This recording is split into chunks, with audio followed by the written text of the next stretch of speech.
महिलाओं में डिप्रेशन पुरुषों के कंपैरिजन में अलग होता है। सिम्टम्स में अलग हो सकता है, सीवियरिटी में अलग होता है, ड्यूरेशन में अलग होता है और ट्रीटमेंट में भी अलग हो सकता है। अब कैसे अलग होता है इस वीडियो में जानने की कोशिश करते हैं।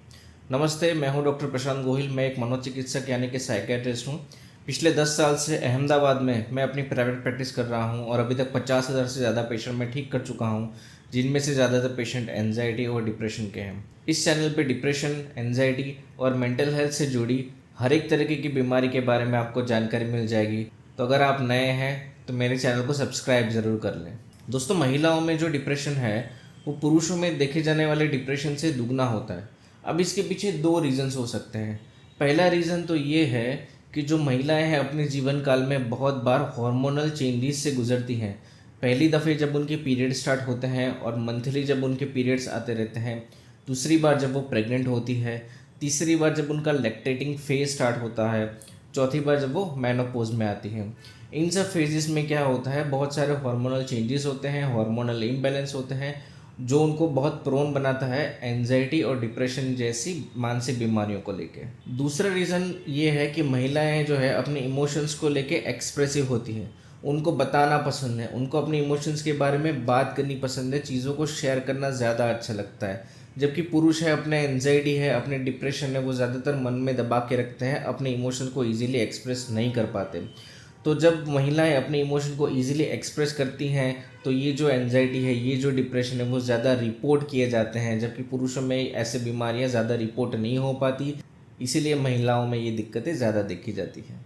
जेनेटिक लायबिलिटी दोनों जेंडर में सेम रहती है, मतलब जेनेटिक प्री डिस्पोजिशन चाहे मेल हो या फीमेल हो, दोनों में सेम रहता है। लेकिन क्या होता है, जो फीमेल्स होती हैं, जो महिलाएं होती हैं, उनमें सोशल और एनवायरमेंटल फैक्टर्स बहुत ज़्यादा कंट्रीब्यूट करते हैं। जैसे जेंडर बेस्ड डिसएडवांटेजेस जो हमारे देश में बहुत ज़्यादा देखा जाता है, चाहे वो एजुकेशन के रिलेटेड हो, चाहे वो जॉब के रिलेटेड हो, चाहे वो डिस्क्रिपेंसीज हो, चाहे वो कपड़ों के रिलेटेड हो, चाहे अपना घर छोड़ के किसी दूसरे घर जाना हो शादी के बाद, चाहे अपना नाम चेंज करना हो, चाहे बच्चों की रिस्पॉन्सिबिलिटी लेनी हो, इन लॉज को खुश रखना हो या घर संभालना हो। तो ये जो सारे सोशल फैक्टर्स होते हैं, ये जो सारे एनवायरमेंटल फैक्टर्स होते हैं, इन सब चीज़ों की वजह से भी महिलाओं में डिप्रेशन जैसी बीमारियाँ ज़्यादा देखी जाती हैं।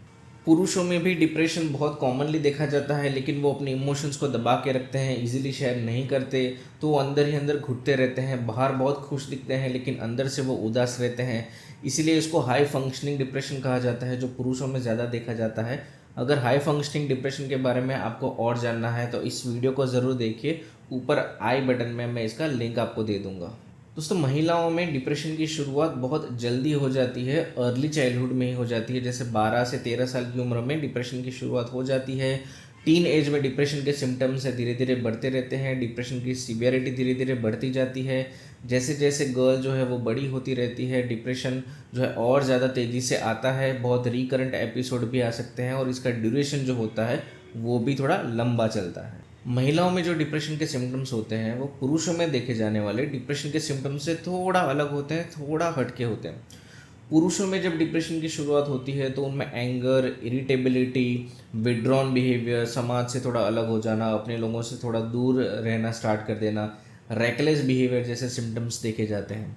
जबकि महिलाओं में जो डिप्रेशन के सिम्टम्स होते हैं वो ज़्यादातर टिपिकल डिप्रेसिव सिम्टम्स होते हैं, जैसे मन का उदास होना, चिंताएं करते रहना, बहुत ज़्यादा ओवर थिंक करना, नेगेटिव सोचते रहना, बहुत ज़्यादा रोते रहना, इजी फटीगेबिलिटी, स्लीप डिस्टर्बेंसेस, ऐसे सिम्टम्स महिलाओं में देखे जाते हैं।